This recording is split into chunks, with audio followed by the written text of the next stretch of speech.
اعوذ باللہ من الشیطان الرجیم، بسم اللہ الرحمن الرحیم۔ پیج نمبر 219، یہ چیپٹر نمبر 7 ہے۔ چیپٹر نمبر 6 جو ہے وہ اس کو ہم بعد میں پڑھیں گے، یہ 7 زیادہ امپورٹنٹ ہے، اس وجہ سے ہم پہلے اس کو پڑھتے ہیں۔ چیپٹر نمبر 7 میں جو پیریڈ ہم پڑھنے جا رہے ہیں وہ ہے 8 اکتوبر 1958 سے لے کر 25 مارچ 1969۔ تو اس میں ہم نے دیکھا ہے کہ 1947 سے لے کر 1958 تک ملک میں پارلیمانی جمہوریت کسی نہ کسی طرح سے چلتی رہی، لیکن پھر جب پاکستان کے صدر بنے سکندر مرزا، تو اس سے پہلے بھی کافی زیادہ خرابیاں تھیں، لیکن سکندر مرزا نے تو انتہا ہی کر دی کہ صرف ان کا جو مطمع نظر تھا وہ صرف اور صرف اپنی اقتدار کو بچانا تھا، اور اس کے لیے الٹی سیدھی جو بھی کوئی قانونی یا غیر قانونی کوئی بھی طریقہ کار تھا وہ انہوں نے آزمایا، اور اسی طرح سے انہوں نے کیا کیا کہ 7 اور 8 اکتوبر 1958 کی درمیانی رات کو اپنے آئینی اختیارات سے تجاوز کرتے، یعنی جو ان کا اختیار نہیں تھا وہ کرتے، اس سے تجاوز کرتے ہوئے ایک فرمان کے ذریعے 1956 کے آئین کو معطل کر دیا اور ملک میں مارشل لاء کے نفاذ کا اعلان کر دیا۔ اس طرح سے وزارتیں برطرف کر دی گئیں، اسمبلیاں توڑ دی گئیں، اور ملک میں تمام سیاسی سرگرمیوں پر پابندی عائد کر دی گئی۔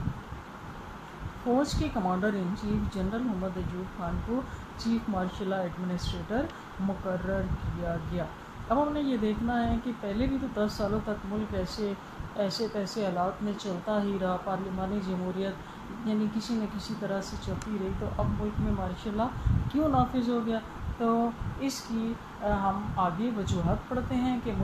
مارشل لاء کے نفاذ کی وجوہات کیا ہیں۔ ٹھیک ہے، ملک 1956 کے آئین سے جمہوریت کی پٹڑی پر رواں دواں ہو چکا تھا، لیکن سکندر مرزا کے غیر آئینی ہتھ کنڈوں نے پارلیمانی جمہوریت کو پٹڑی سے اتار کے چھوڑا۔ سکندر مرزا نے 1956 کے آئین کو معطل کر کے ملک و ملت سے غداری کی اور اپنے اقتدار کو بھی مارشل لاء کی بھینٹ چڑھا دیا۔ مطلب ان کا یہ خیال تھا کہ میں اپنی مرضی سے مارشل لاء لگاؤں گا اور میں صدر کے طور پر قائم رہوں گا، لیکن جنرل ایوب خان نے آتے ساتھ جب اپنے مارشل لاء میں سب سے پہلے سکندر مرزا کو ہی اکھاڑ کے پھینکا۔ ٹھیک ہے، تو سکندر مرزا کے علاوہ ان کی خرابیوں کے علاوہ بھی اور کئی وجوہات ہیں مارشل لاء کی، جن کا ہم جائزہ لیتے ہیں۔ نمبر 1 ہے جی 2 قومی نظریے سے انحراف۔ آپ لوگوں کو پتہ ہے کہ پاکستان جو ہے وہ 2 قومی نظریہ یعنی نظریہ پاکستان، نظریہ اسلام کے تحت پاکستان جو ہے وہ نظریہ اسلام کے تحت وجود میں آیا تھا، لیکن ہوا یہ کہ جب پاکستان بن گیا تو بدقسمتی سے پاکستان بننے کے بعد اسے محض ایک سیاسی نعرہ سمجھ کر پس پش ڈالنے کی کوشش کی گئی، اور یہ اس وقت زیادہ ہوا جب کہ قائد اعظم اس دنیا سے چلے گئے۔ یعنی ان کے ہوتے ہوئے تو قائد اعظم کا اپنا ایک روب تھا، لیکن قائد اعظم کی اس دنیا سے جانے کے بعد پھر لوگوں نے کھل کر اس کی مخالفت کرنی شروع کر دی، اور عوامی لیگ نے 1956 کے آئین میں اسلامی دفعات کو شامل کرنے کی بھرپور مخالفت کی۔ جب اسلامی دفعات شامل ہو گئیں تو عوامی لیگ کے سربراہ سید حسین شیخ سہروردی نے کالی پٹیاں باندھ کر اس کی مذمت کی۔ چند ماہ بعد وہ ملک کے وزیر اعظم بنا دیے گئے تو انہوں نے اسی آئین کے تحت حلف اٹھا لیا۔ مطلب یہ ہے کہ وہ اپنے اقتدار کی خاطر کچھ بھی کر لیتے تھے، اور جدھر کوئی لگاتا تھا پھر ادھر ہی لگ پڑو۔ تو جب 2 قومی نظریے سے بری طرح انحراف کیا گیا تو اس سے یہ ہوا کہ عوام جو اسپیشلی اس امید پر تھے کہ ہمارا ایک نیا ملک بنے گا جس میں ہم اپنے دین اسلام کے متعلق ہمارا آئین بنے گا اور ہم اسلام کے متعلق اپنی زندگیاں بسر کریں گے، انہوں نے جب دیکھا کہ ہمارے حکمرانوں کا رویہ اس طرح سے ہے تو عوام اور حکمرانوں کے درمیان میں ایک خلیج حائل ہو گئی، اور اس طرح سے کیا ہوا کہ مارشل لاء نے آ کر دونوں کو مختلف سمتوں میں دھکیل کر ایک دوسرے سے بالکل جدا کر دیا۔ یعنی اس وقت پھر جب دونوں کے درمیان میں خلیج حائل ہوئی تو پھر اس اس سے بچنے کا اور کوئی راستہ نہیں تھا سوائے مارشل لاء کے۔ اگلی نمبر 2 ہے جی دستور سازی میں تاخیر۔ کیا پاکستان کے وقت گورنمنٹ آف انڈیا ایکٹ 1935 کو ضروری ترامیم کے ساتھ نافذ کیا گیا تھا، اور اس وقت یہ خیال کیا گیا تھا کہ جلد ہی پاکستان کا نیا آئین بنا دیا جائے گا اور وہ آئین جو ہے وہ اسلامی اصولوں کی روشنی میں مرتب کیا جائے گا، لیکن پھر کچھ اس طرح کے حالات پیدا ہو گئے کہ دستور سازی میں تاخیر سے تاخیر ہوتی رہی، جس کی وجہ سے ملک میں حالات جو تھے وہ بدتر سے بدترین ہو گئے، اور ملکی سلامتی جب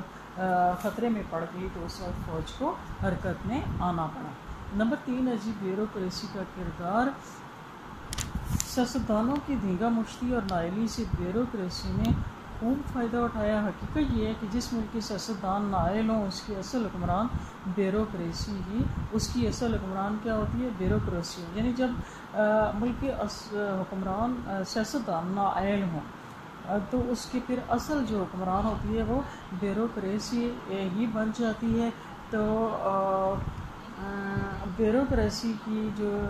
چالیں تھیں وہ ایسی تھیں کہ انہوں نے رشوت سفارش کے ذریعے انتظامیہ میں سیاستدانوں کے وہ منظور نظر آنے لگے۔ جرائم پیشہ افراد کو بھی سیاستدانوں کی پشپناہی حاصل تھی، اس لیے قانون کی بالادستی قائم نہ رہ سکی اور دہشت گردی میں بھی اضافہ ہوتا چلا گیا، اور یوں ملک مارشل لاء کی بھینٹ چڑھ گیا۔ اگلا نمبر 4 ہے 1956 کا آئین۔ آئین پاکستان 1956 کے تحت 5 مارچ 1956 کو نئے آئین کی درج شدہ ضابطے کے مطابق سکندر مرزا پاکستان کے پہلے صدر منتخب ہوئے، لیکن حلف وفاداری کی تقریب کے تھوڑے عرصے بعد ہی جس آئین کی روح سے وہ صدر بنے تھے